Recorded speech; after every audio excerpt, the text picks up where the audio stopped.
Welcome to the video discussion in this clinical toxicology series about biological weapons, corresponding to Goldfrank's chapter 127.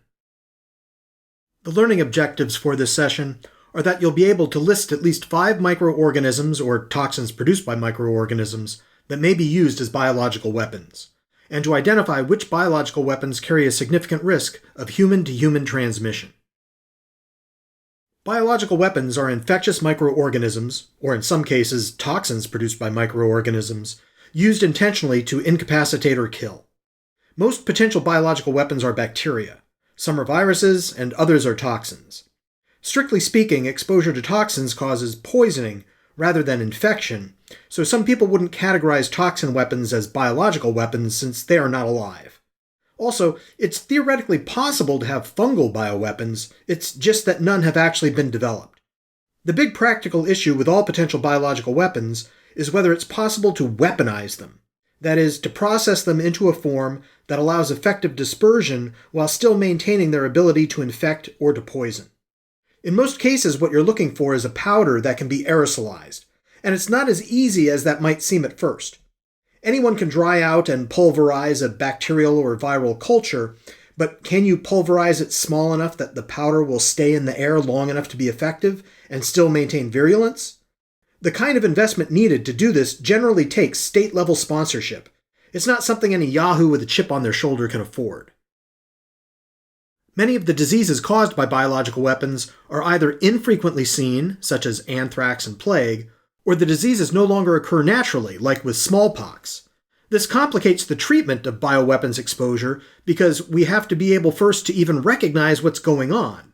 And if we've never seen these diseases before, we won't be expecting them and they won't be on the differential diagnosis. Thus, education in recognizing diseases from bioweapons might be important, like we're doing now.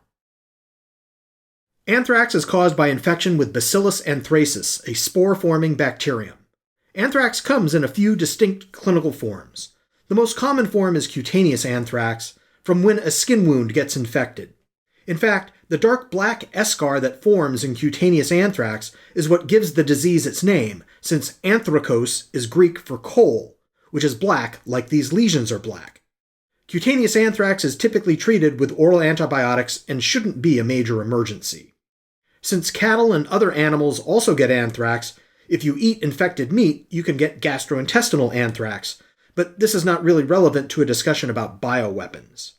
The most dangerous form of anthrax is inhalation anthrax, which occurs when a person inspires anthrax spores. The infection then starts in the chest and usually causes inflammation and swelling of the lymph nodes in the mediastinum, rather than a lung infection, rather than a pneumonia per se. And the patient can rapidly get septic and die. In 2001, there was a bioterror attack in the United States where someone sent letters in the mail and included weapons-grade anthrax spores in the envelopes.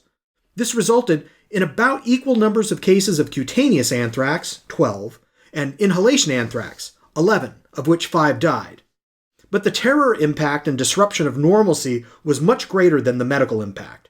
For a few years after this incident, any unidentified white powder was assumed to be anthrax, causing a lot of fear, when in reality there are a lot of white powders in our lives, like laundry detergent, sugar, flour, salt.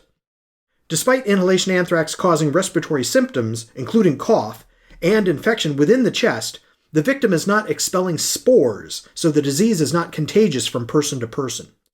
In theory, you could rub up against a cutaneous anthrax lesion, and if you had some small wound in your skin, then you could get it too. But normal universal precautions, like using gloves and washing your hands, will prevent that from happening, just like we're not especially concerned about getting MRSA by caring for our patients. I'm not going to go into great detail on the pathophysiology of anthrax infection, but there are some interesting points relating to protein toxins that anthrax elaborates.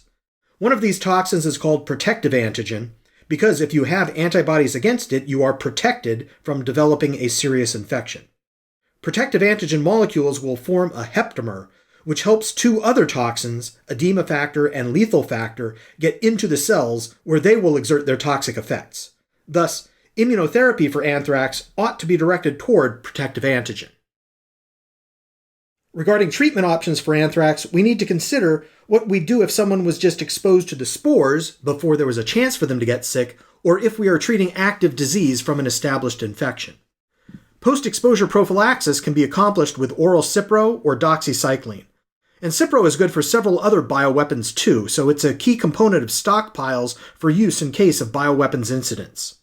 There are anthrax vaccines, which might be used before exposure for people in high-risk occupations, and they are also recommended as part of post-exposure treatment. Patients actually sick with anthrax infection will get IV antibiotics, and I'm skipping a lot of unnecessary details here about drug choices and dosing. And there's also a monoclonal antibody against protective antigen called raxibacumab. This might be used for individual cases of sporadic but severe anthrax infection, but wouldn't be an expected part of a response to a mass casualty event due to limitations of availability and cost. Next, we're going to talk about plague. Yersinia pestis is the bacteria causing plague, and like anthrax, there are different clinical manifestations of the disease. Bubonic plague is named after the swollen, tender, infected lymph nodes called buboes, as may occur in the patient's groin, armpit, or neck. Yersinia pestis is found in the United States, and there are a few cases of bubonic plague every year, mostly in the West. If the infection gets out of control and starts spreading around the body through the bloodstream, the patient will have septicemic plague. And if, as often occurs, the organism seeds in the lungs, that patient now has pneumonic plague. This is a pneumonia with cough and sputum, and there are live bacteria that get coughed up and aerosolized and can be inhaled by others, also causing pneumonic plague. This kind of person-to-person transmission of pneumonic plague is thought to be responsible for the Black Death that spread across Europe in the 1300s and for other plague pandemics. So, the bubonic plague is indeed spread by infected fleas on rats, but once bubonic plague progresses to pneumonic plague, it's just person-to-person at that point. And since a Yersinia bioweapons attack is likely to use a respirable aerosol, we skip bubonic and septicemic plague and jump straight to pneumonic plague. The antibiotic choices for plague are very similar, indeed almost identical to those we'd use for an anthrax exposure, relying mostly on oral Cipro and doxy, assuming a given patient is not so sick that they need IV meds. Other bacteria that have been researched as potential biological weapons include those causing tularemia, brucellosis, and Q fever. None of these are expected to have person-to-person transmission, and these are more likely to temporarily incapacitate a victim rather than kill them. Moving now to viruses, of which the major one to talk about is variola virus, which causes smallpox. Natural smallpox has been eradicated since 1980 due to a successful worldwide vaccination program. Smallpox used to be a nearly universal disease. Almost everybody would get it at some point in their lives, but it wasn't benign. Mortality rates of up to 30% were observed, and the benefits of vaccination were pretty clear. Both of these boys got smallpox, but the one on the right has only a few lesions and looks like he's having a better time of it. If there's no longer any smallpox, then you'd think we wouldn't need to keep any viral stockpiles around. This is a tough subject, though. We know of 2 places where smallpox virus is still stored, including one in the US, and there may be more. And since routine and widespread smallpox vaccination no longer occurs, the population is getting more and more susceptible to an accidental or a terrorist release of the virus. And think of all the viral research opportunities that might be lost if smallpox were irretrievably destroyed. Individual smallpox lesions look a lot like chickenpox, which is the most likely disease with a fever and rash that will be on the differential diagnosis. However, the distribution of the lesions around the body is different, where chickenpox is more on the trunk and smallpox is more on the extremities and face. Also, smallpox lesions all arise at the same time, so they're all at the same stage or synchronous in their development, whereas chickenpox comes in waves and you'll see patches of lesions at different stages. Any case of smallpox occurring, since we should never see another one, would be evidence of an accidental or intentional virus release, and would probably result in massive vaccination efforts to prevent another viral pandemic. Pictured here are some newer vaccines that work both against smallpox, but also the closely related monkeypox, which had a recent epidemic in 2022 and 23. Smallpox is probably the most contagious disease known, so person-to-person transmission would be expected. The primary treatment for smallpox is vaccination to control the disease spread, which would include post-exposure vaccination. Patients with smallpox who get very sick might benefit from some antiviral drug therapy, but obviously we don't have any clinical experience to back up this expectation. Lastly, we have this slide about toxin bioweapons.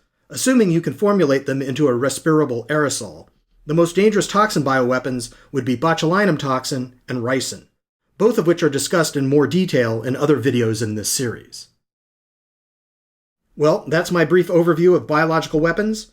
I've got a lot more I could say, having written the chapter in the Goldfrank textbook, but instead, I'll be seeing you around.